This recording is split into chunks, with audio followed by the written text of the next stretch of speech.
Маленькие мечтатели. Ух ты, да она шоколадка? Да ладно. AirPods, серьезно? А она еще и ведьма-вампир. Вы давно меня спрашивали, какая из кукол в коллекции у меня самая любимая. И теперь я точно могу сказать без раздумий, что это она. Всем большой привет, друзья, добро пожаловать на канал. Ну а сегодня я приготовила для вас горячие новиночки среди LOL OMG. Здесь у меня мальчишка, и это первая серия мальчиков LOL OMG в индивидуальных коробках, и зовут его Cool Lou. Но я буду звать его Лео. Новенькая LOL OMG в формате подростка – это серия Twins. Зовут кукляшку Черри. На нее вы тоже просили меня снять обзор, да и мне самой не терпелось подержать ее в руках. Мы с дочкой уже в коробку подглянули, и она просто прелесть. А вот и сама героиня нашего обзора. Мне удалось приобрести одной из первых куклу из новейшей серии LOL OMG Movie Magic. Кукол этой серии еще нет в продаже в Америке. Их релиз назначен, если не ошибаюсь, на середину сентября. Но, как и в случае с куколками Sunny и Moonlight, а также с линейкой кукол LOL OMG Remix, этих красоток российским посредникам удалось достать для продажи в России намного раньше. Всех этих кукол я приобрела в инстаграм-магазине Pinup Shop, ссылочка будет в описании, но будьте готовы к тому, что цена на этих кукол сейчас просто бешеная и начинается от 5000 рублей, потому что их опять же до официальной продажи нигде не купить. Из всей четверки кукол я выбрала именно Spirit, потому что если вы давно являетесь нашим подписчиком, то знаете, что я питаю особую страсть к куклам-ведьмочкам, а она еще и ведьма-вампир. Это невероятная комбо, которая поразила меня в самое сердце. Но прежде чем мы начнем обзор, я хочу вас попросить подписаться на наш канал и нажать на колокольчик, если вы, конечно, этого еще не сделали. Потому что, судя по статистике, многие из вас видео смотрят, а на канал не подписываются. От этого мне становится немножко грустно, ведь я очень стараюсь над каждым своим видео, чтобы оно было для вас интересным и полезным. А если вы еще поставите лайк и поделитесь видео с друзьями, я буду вам вдвойне благодарна. Ну а теперь давайте поближе рассмотрим коробку. Название серии говорит само за себя. Movie Magic можно перевести как «магия кино». И, соответственно, все 4 куколки из этой серии воплощают в себе образы разных жанров кино. Наша Spirit Queen представляет жанр страшилок и мистики. Ее арт лично мне напоминает кадр старой киноленты. Вот эти вот крестообразные заломы на коробке нарисованы. В реальности их там нет. Как и у кукол серии Remix, в коробках Movie 25 сюрпризов. И в комплекте идут 2 дополнительных аутфита, а третий уже надет на куколку. И помимо куклы, внутри нас ждет еще кинопроектор и 3D очки, которые будут нужны для расшифровки секретных посланий. Сам образ куклы очень неординарный и продуманный.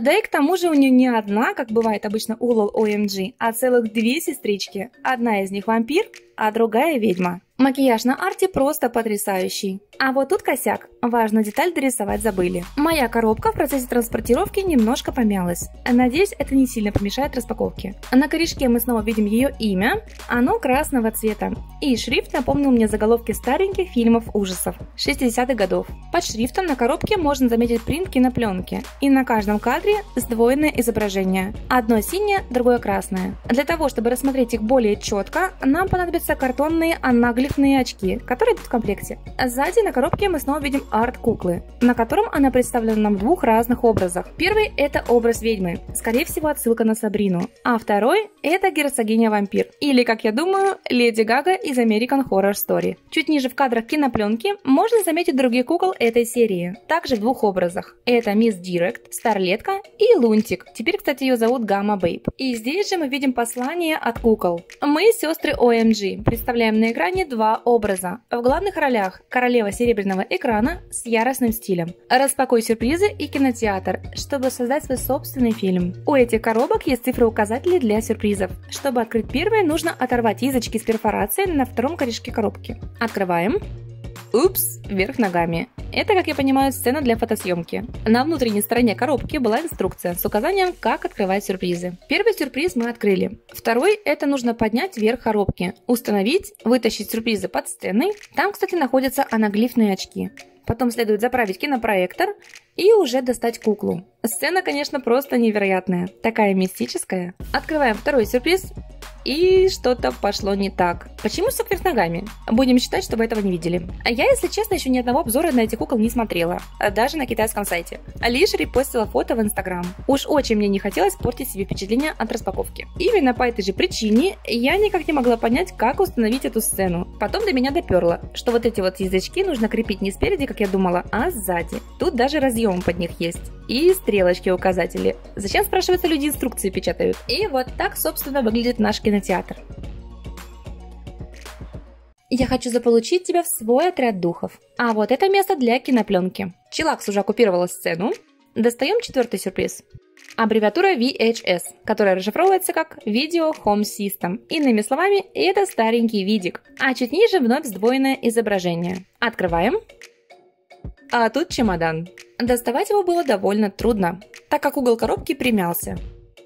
Вот, видите? Больше внутри ничего нет. Внутри чемоданчика сверху лежали пластиковые кассеты для проектора. А сзади красивый арт. Колонка с пауком. Бу! Термин Vox. Это, кстати, очень необычный музыкальный инструмент, созданный аж в 1920 году. И тут тень от ручек куколки неспроста, так как этот инструмент издает звуки при перемещении рук между вот этими двумя антеннами. Звучит он невероятно мистически и завораживающе. А также часто используется в кинематографе для озвучивания фильмов. Рядом с ним висят наушники, и по центру мы видим звуковую волну, в которой зашифровано послание. О, а вот и Жорик. Что у нас здесь? Подставка с инструкцией. На этот раз, думаю, я все же ее прочту. Тут, скорее всего, очки, и под всеми этими сюрпризами прятались два красивых киношных постера с куклой. Держатель и штатив для подставки был под кассетами. Тут же пряталась и шляпка.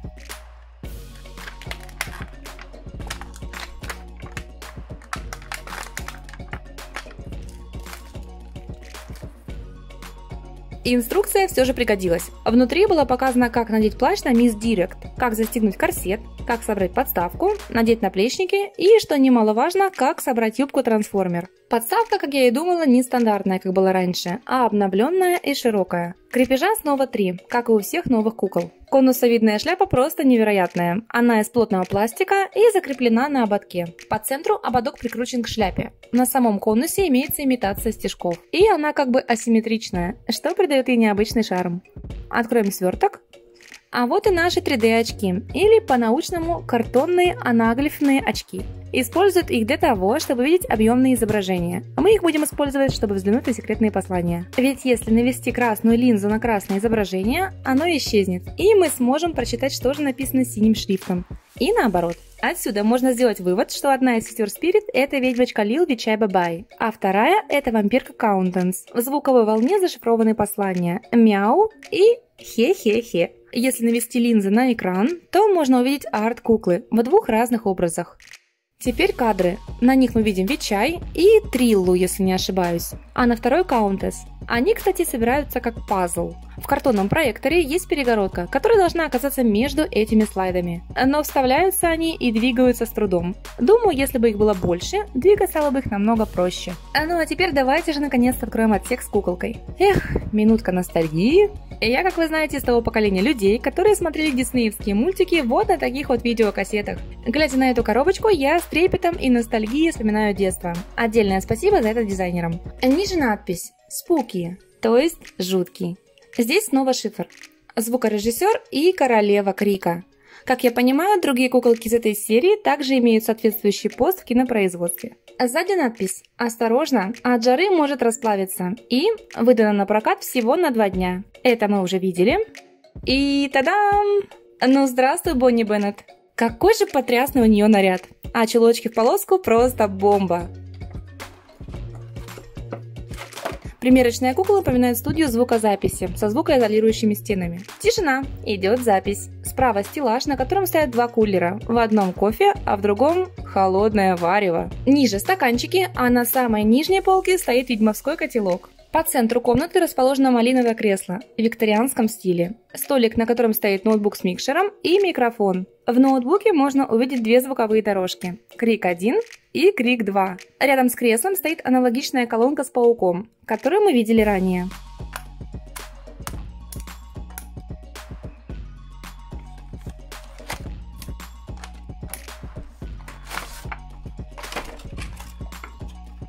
Вот все, что было в комплекте с куклой. И не забываем про очки и карточки. Сначала мы подробно рассмотрим куколку, а уже потом одежду и аксессуары. Ух ты, да она шоколадка. Если честно, то по арту куклы мне было не совсем понятно, какого цвета у нее скинтон. Я думала, что она по цвету ближе к Диве, но оказалось, что цвет ее скинтона точно такой же, как у Чилокс и других темнокожих куколок, за исключением Виртуэль. Что, кстати говоря, довольно интересно, потому что Каунтесс бледная, как и подобает вампиру, а Вичай скорее мулатка. По поводу сходства с Китти, многих это интересовало. Так вот, вживую вы их точно не перепутаете, так как у них абсолютно разный цвет скинтона, разный цвет глаз, губ и волос. У Спирит волосы платинового цвета, у Китти же они серо-фиолетовые. Да и образы у них абсолютно противоположные. По поводу волос куклы. Они сильно пропитаны лаком и просто каменные. Прическа у куклы конский хвост, разделенный на два хвостика. И вроде как он должен имитировать бантик. Но, как по мне, она больше похожа на зайчика. Волосы неоднородного белого цвета. У висков и на затылке голова прошита бордовыми прядками. Я пока волосы у куклы не распускала, так как дочка сразу после обзора ее утащила. И ей прическа очень понравилась. С ней удобно играть.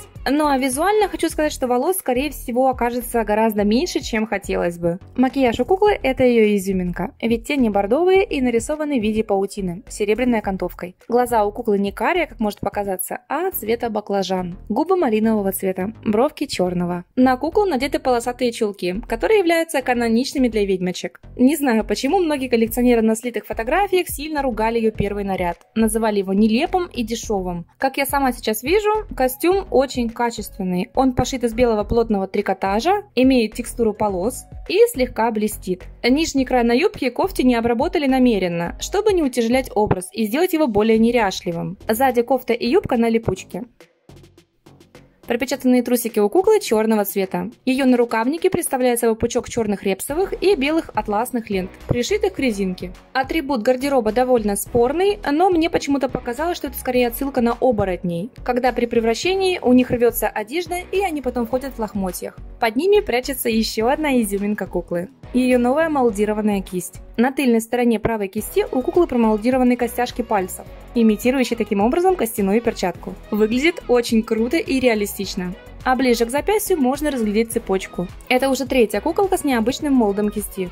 Но если вам такая рука не по душе, вы можете приобрести донорские ладошки отдельно на Алике и заменить. Я ниже вам оставлю ссылку на магазин, в котором сама покупала ладошки для своих кукол. А теперь одежда. Начнем с самого большого чехла. На нем мы видим принт все тех же видеокассет. Здесь разные жанры. Мистика, драма, ужасы, комедия. Внутри лежала удлиненная юбка-карандаш с принтом паутины. Она сзади на липучке и пошита из черного трикотажа. По бокам отстрочены белые лампасы. Внизу тоже есть липучка, для того, чтобы прикрепить другую юбку и сделать таким образом наряд трансформер. А на следующем чехле принт звуковых волн. Я думаю, что это скорее всего отсылка на эхолокацию, с помощью которой летучие мышки ориентируются в пространстве. Внутри был черно-белый наряд с юбочкой, которая и является хвостиком у нашего трансформера. А вот и липучка. Кстати, эта юбка двухсторонняя и с внутренней стороны имеет принт все той же паутины. Черный материал по ощущениям напоминает плащевку. Белый – это мягкая эко-кожа. Но вот прикрепить юбку к нижнему краю задача не из легких. Она почти не сцепляется. Выглядит неаккуратно и сваливается. Но это при игре. А на полочке кукла в этом наряде смотрится просто бесподобно. Топ пошит из черного трикотажа. Сзади он на липучке и имеет перекрестные лямки из черно-белых резинок. Торчащих ниток нет. Следующий чехол имеет принт, состоящий из разных фаз луны. Я так думаю, что это опять же отсылка к оборотням. А внутри была вот такая красивая черная кофта. Она пошита из мягкого блестящего материала, напоминающего тонкий плюш, или скорее вельвет. Имеет белый манжет по низу и на рукавах. Сами рукава же пошиты из прозрачно-черной органзы с принтом серебряной паутины. Аксессуары. Тут у нас алый корсет и алые наплечники с чокером, которые изрядно помялись. Но кто так упаковывает? Он рельефный, имеет имитацию ригелиновых вставок, кнопок и шнуровки. Защелкивается он легко. Я вначале подумала, что он похож на корсет Metal Chick, но это не так. Он другого размера и более рельефный. Наплечники выполнены из мягкой резины и с легкостью выпрямляются. Они также совсем не похожи на наплечники Fame Queen. А тут, я полагаю, очки и сережки. Да ладно! AirPods, серьезно? Наверное, на этом фантазия дизайнера иссякла. Ну как могло прийти в голову положить для образа готичной дамы серьги с наушниками? Теперь я понимаю, почему на всех фото у коллекционеров кукла стоит без сережек. А вот очки мне понравились. Обувь. Ее туфли без каблучной формы, с паутиной. Под штрих-кодом секретное послание, которое можно перевести как «жуткие красотки». Рассмотрим их поближе. У них новый молд, и они смотрятся просто потрясающе. Кроваво-красную танкетку будто оплетает черная паутина. На носке эти семки маленькие разбитые черные сердечки. И микрофон, он подвижный. На мембране принт паутины, а сам штатив волнообразной формы, словно метла Гарри Поттера. Ручка держателя расположена неудобно. Петь у куклы не получится. А вот лупить им тех, кто срывает съемки, вполне себе. И последнее. Это ее журнал. Здесь та же фраза, что и была на экране. А внутри послание. При желании можно поставить паузу и перевести через Google Translate. Я вам лишь покажу зашифрованные слова. А теперь пришло время примерить на нашу куколку два ее образа. Первый – это графиня-вампир. Смотрится она в нем просто роскошно. Обидно, конечно, за серьги, они здесь ни к селу, ни к городу. Поэтому я решила стащить серьги у своей Альт. Но, если честно, они тоже смотрятся на кукле как-то нелепо. Второй образ получился милым и озорным. Постойте, куртку забыла. Сейчас мы ее наденем и посмотрим на полный образ. Вот эти висюшки на руках меня, если честно, раздражают. Без них образ куклы смотрится намного лучше. Этот образ мне однозначно нравится намного больше. А вы же ниже в комментариях можете написать, какой образ из трех понравился больше всего вам.